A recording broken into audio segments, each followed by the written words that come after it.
إن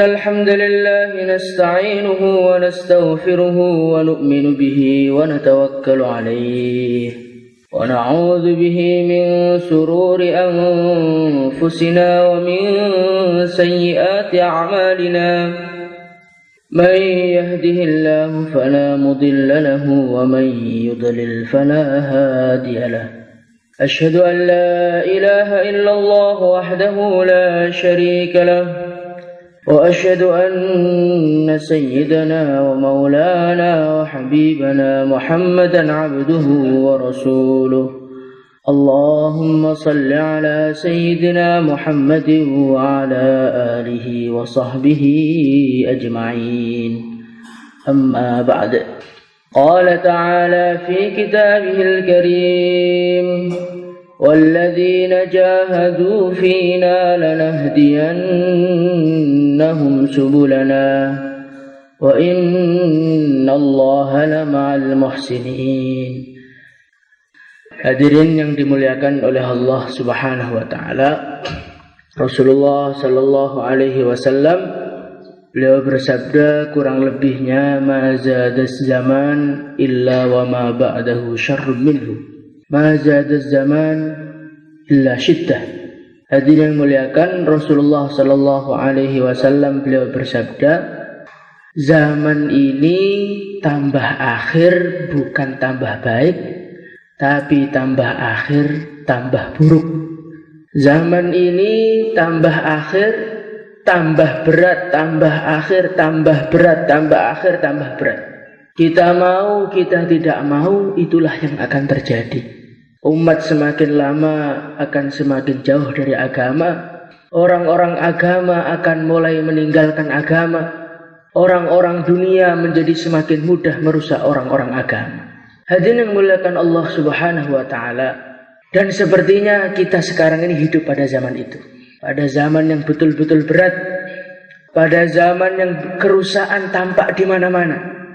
Pada zaman yang dikatakan oleh Rasulullah sallallahu alaihi wasallam, al-mutamassik bi sunnati inda fasadi ummati kal qabid 'alal jamr.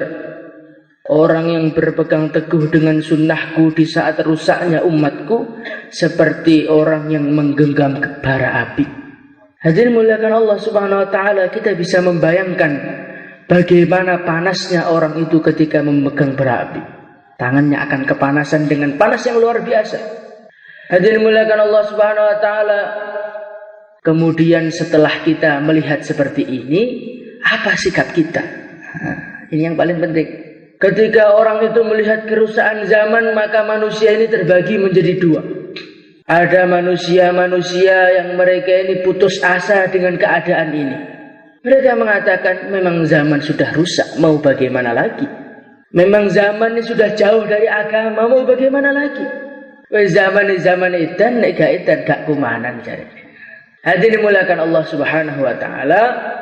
Orang yang mengatakan seperti ini, kata Rasulullah sallallahu alaihi wasallam, siapa yang mengatakan umat itu sudah rusak, ketahuilah dialah yang paling rusak.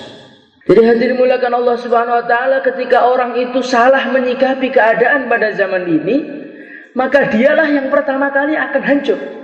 Karena ketika orang itu sudah putus asa, maka dia tidak mau dakwah lagi, maka dia tidak mau berjuang lagi, maka dia tidak mau mengamalkan agama lagi. Akhirnya apa? Akhirnya dialah yang pertama kali hancur, akhirnya dialah yang pertama kali meninggalkan agama. Maka Rasulullah sallallahu alaihi wasallam beliau telah mengajarkan kepada kita bagaimanakah cara menghadapi zaman yang sudah seperti ini. Hadirin muliakan Allah Subhanahu wa taala. Di dalam Al-Quran Allah Subhanahu wa ta'ala berfirman, alladzina qala lahumun nas innan nasa qad jama'u lakum fakhshawhum fazadahum imana wa qalu hasbunallahu wa ni'mal wakil. Dalam ayat lain Allah Subhanahu wa ta'ala berfirman, فَإِن تَوَلَّوْا فَقُلْ حَسْبِيَ اللَّهُ لَا إِلَهَ إِلَّا هُوَ عَلَيْهِ تَوَكَّلْتُ وَهُوَ رَبُّ الْعَرْشِ الْعَظِيمِ. Hadirin muliakan Allah Subhanahu wa taala, Kalau kita ini melihat zaman yang sudah nggak karu-karuan, keadaan genting, orang dakwah dimarahi, orang jauhlah dimarahi, orang furud ditendang kompornya, dan lain sebagainya. Maka sikap kita bagaimana? Sikap kita tidak ada yang lain kecuali hasbiyallah. Hati kita ini selalu tawajuh kepada Allah. Hadirin dimuliakan Allah Subhanahu wa taala. Inilah kunci pertama agar kita bisa selamat dari rusaknya zaman ini. Apa itu? Dalam setiap kondisi, entah itu genting, entah itu senang, entah itu tenang, kita selalu tawajuh kepada Allah Subhanahu wa taala. Sebagaimana Nabi Musa alaihissalatu wassalam ketika beliau dikejar-kejar oleh Fir'aun, kemudian depannya lautan, belakangnya Fir'aun, maka orang-orang Bani Israel mereka mengatakan, falamma tara al-jam'ani qala ashabu Musa inna lamudrakun. Sudah hancur ini, sudah belakang Fir'aun mesti dapat. Kalau kita dikejar Fir'aun, mau lari ke depan lautan tidak akan bisa. Tapi di saat itu Nabi Musa mengajarkan kepada kita cara menyelesaikan masalah. Kalla inna ma'iya rabbi sayahdin. Di saat yang begitu genting, Nabi Musa tetap tawajuh kepada Allah Subhanahu wa taala. Hadirin dimuliakan Allah Subhanahu wa taala, begitu juga Rasulullah sallallahu alaihi wasallam. Dikala beliau ini berjuang, kemudian beliau mau hijrah ke Madinah, maka beliau dikejar-kejar oleh orang-orang kafir Quraisy. Kemudian akhirnya beliau ini sembunyi di gua namanya Gua Thur. Hadirin dimuliakan Allah Subhanahu wa taala. Gua Sur itu tempatnya sangat tinggi dan di situ banyak sekali lubang-lubang yang isinya ular-ular. Sehingga Abu Bakar ini menyobain bajunya untuk menutupi lubang itu. Kemudian ada satu lubang yang belum tertutup, akhirnya ditutup oleh Abu Bakar menggunakan kakinya. Namanya kaki yang disumpelkan untuk lubang, ya tiba-tiba disengat begitu saja oleh ular. Hadirin dimuliakan Allah Subhanahu wa taala, Abu Bakar begitu kesakitan. Tetapi beliau lebih mengkhawatirkan Rasulullah. Orang Quraisy sudah di depan mata.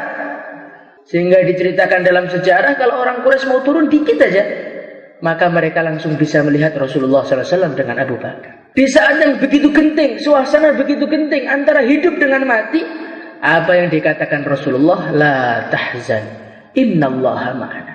Hai Abu Bakar, jangan bersedih, Allah bersama kita.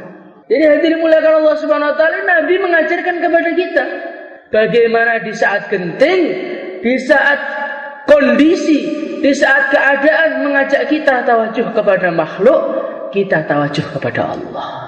Hadirin dimuliakan Allah Subhanahu wa taala, kalau kita itu menghadapi kerusakan-kerusakan, kegentingan-kegentingan, gangguan-gangguan dengan cara tawajuh kepada Allah, maka insya Allah masalah-masalah itu tidak akan mengenai kita.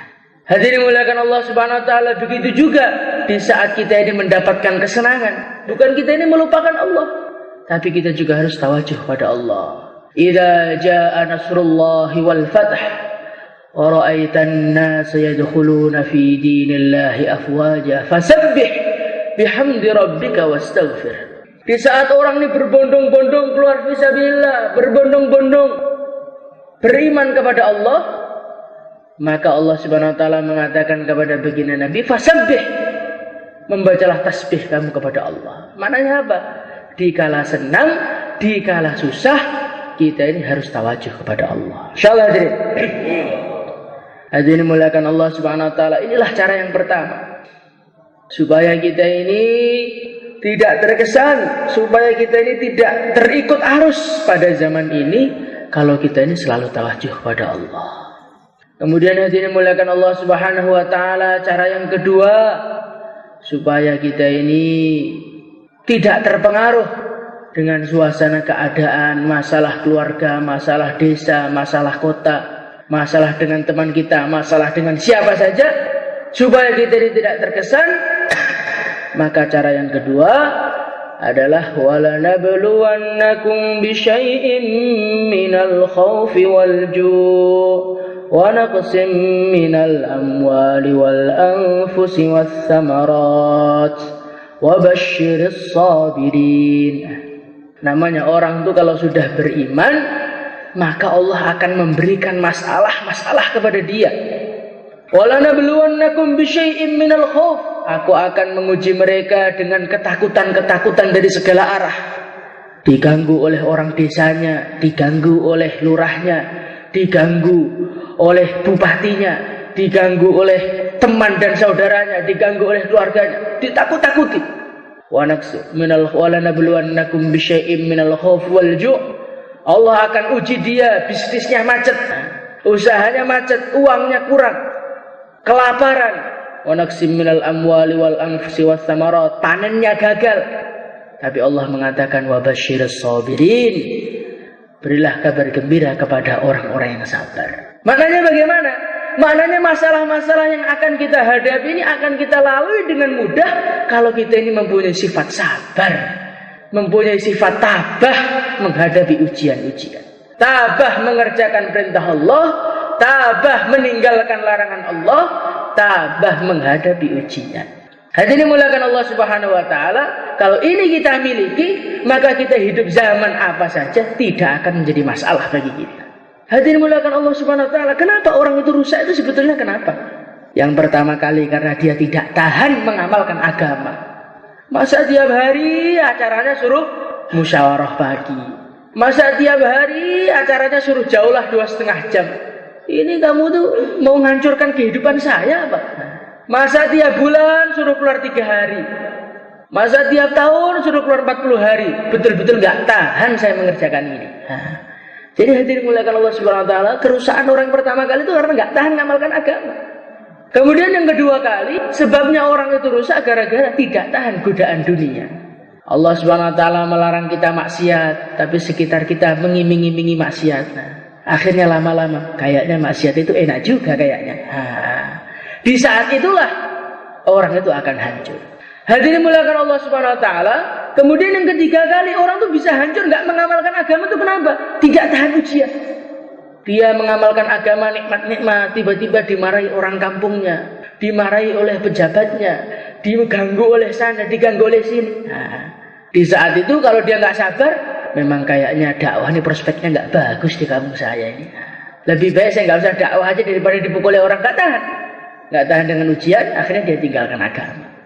Maka supaya kita ini bisa selamat dari rusaknya zaman ini, kunci yang kedua kali apa? Sabar mengamalkan perintah Allah, sabar menjauhi larangan Allah, dan sabar dari ujian-ujian yang Allah berikan kepada kita. Insyaallah hadirin muliakan Allah Subhanahu wa taala. Kemudian supaya kita ini bisa tidak terpengaruh dengan suasana keadaan adalah kalau kita ini wa may yattaqillaha yaj'al lahu makhraja. Kalau kita ini kuatkan takwa kita, takut kita kepada Allah. Setiap orang yang hidup di dunia ini Allah akan beri masalah. Itu mesti. Tidak ada seorang pun di dunia ini yang hidup tanpa masalah, itu tidak ada. Orang kaya masalah, orang miskin masalah, pemuda masalah, orang tua masalah, orang yang belum nikah juga masalah, orang yang sudah nikah juga masalah. Tapi Allah mengatakan wa may yattaqillaha yaj'al lahu makhraja. Barang siapa yang takwa kepada Allah, Allah akan kasih jalan keluar. Jadi maknanya apa hadirin? Maknanya kalau kita ini biar bisa mengamalkan agama, aman dari gangguan-gangguan tidak merusak agama kita, kuncinya kalau kita ini selalu takwa kepada Allah. Maka hadirin muliakan Allah Subhanahu wa taala, bagaimana kita ini usaha tingkatkan takwa kita kepada Allah. Insyaallah hadirin. Hadirin muliakan Allah Subhanahu wa taala, orang takwa itu orang yang seperti apa? Orang takwa itu dikatakan dalam Al-Qur'an, walakinnal birra man amana billahi wal yaumil akhir wal malaikati wal kitabi wan nabiyyin wa atal mala ala hubbihi dzawil qurba wal yatama wal masakin. Tandanya orang takwa itu yang pertama adalah dia lurus imannya. Iman kepada Allah lurus, iman kepada baginda Nabi lurus, iman kepada para malaikatnya lurus, iman kepada hari akhir lurus. Pokoknya rukun iman itu betul-betul wujud dalam kehidupannya. Kemudian yang kedua kali tandanya orang itu takwa kepada Allah apa? Wa atal mala ala hubbihi dzawil qurba.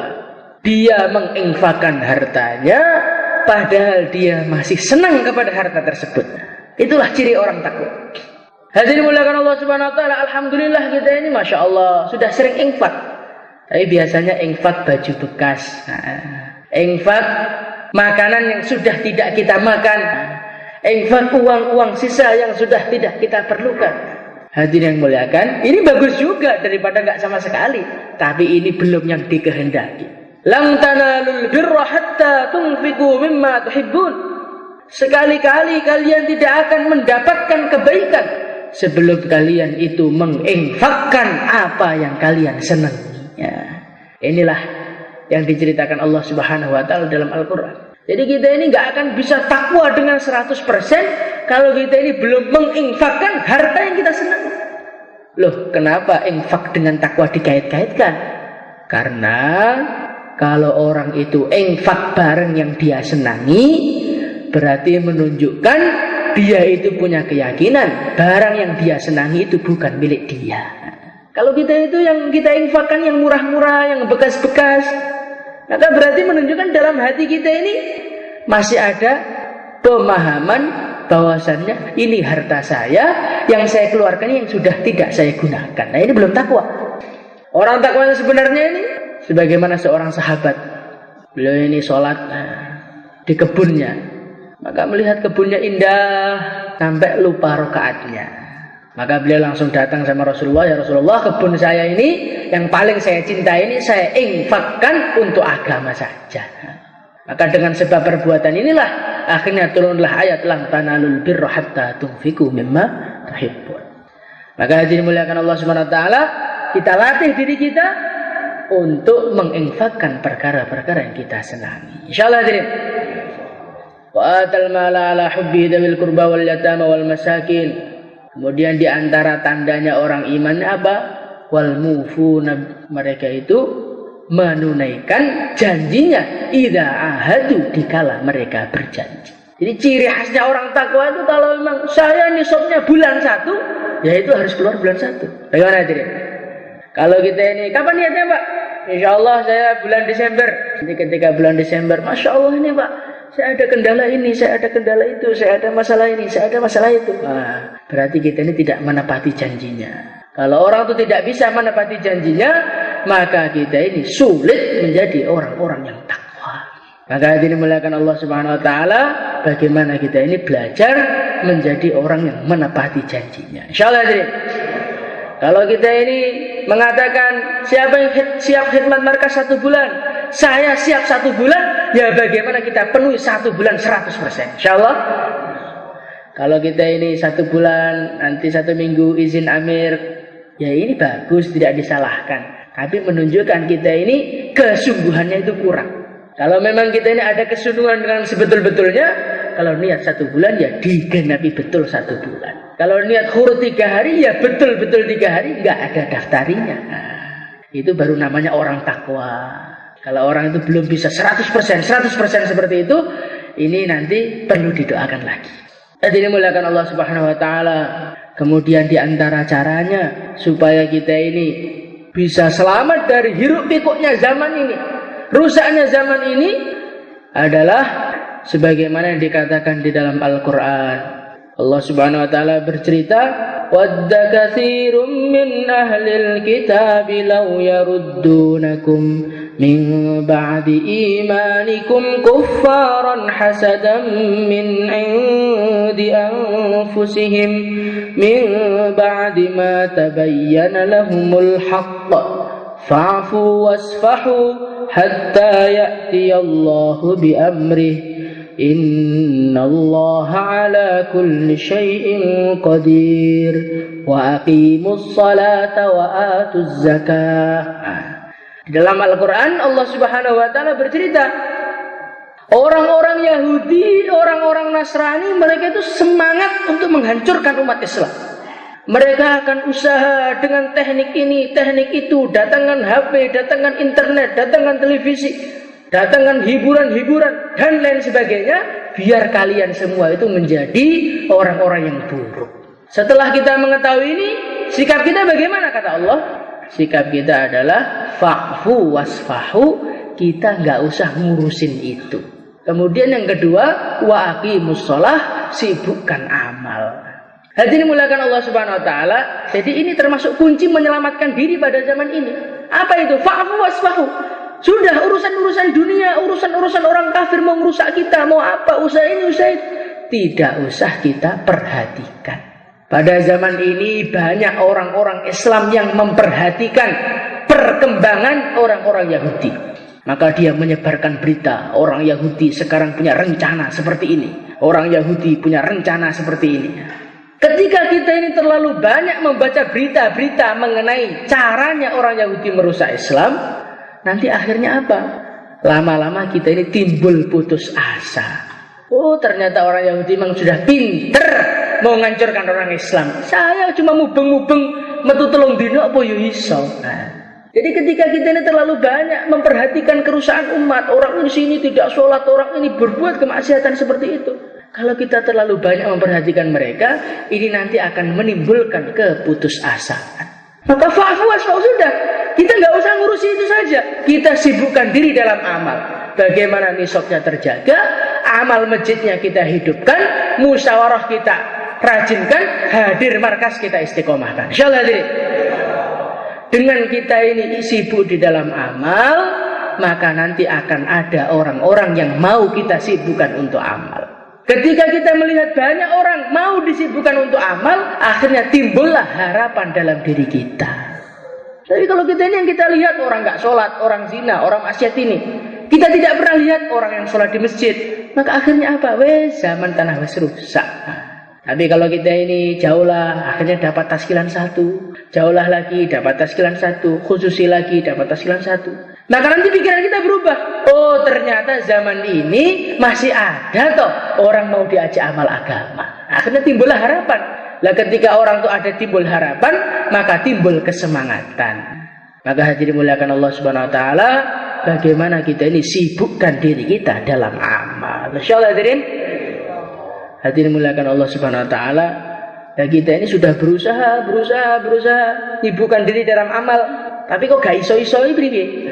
Kok nggak bisa-bisa itu bagaimana? Nah, ini ada kuncinya. Kuncinya kalau kita ini dakwah. Jadi kalau kita ini dakwah, berjuang, memikirkan umat, nanti kitalah orang yang pertama kali sibuk dalam agama. Tapi kalau kita ini sibuk dalam ibadah saja, sholat, wirid, tanpa memikirkan umat, maka kita sendiri akan lemah, sehingga akhirnya tanpa terasa agama kita tinggalkan dari kehidupan kita. Siapakah manusia yang paling semangat ibadah? Para sahabat. Kenapa para sahabat semangat? Karena para sahabat hari-hari mereka memikirkan umat. Tapi ketika umat mulai tidak memikirkan agama, memikirkan diri mereka sendiri, akhirnya mereka kehilangan semangat, akhirnya mereka meninggalkan agama. Maka hadirin muliakan Allah Subhanahu wa taala, yang niat keluar di jalan Allah supaya timbul lagi semangat memperjuangkan agama, silahkan daftar nama. Monggo. Insyaallah sedaya niat niki wau diamalne ben kita niki selamat.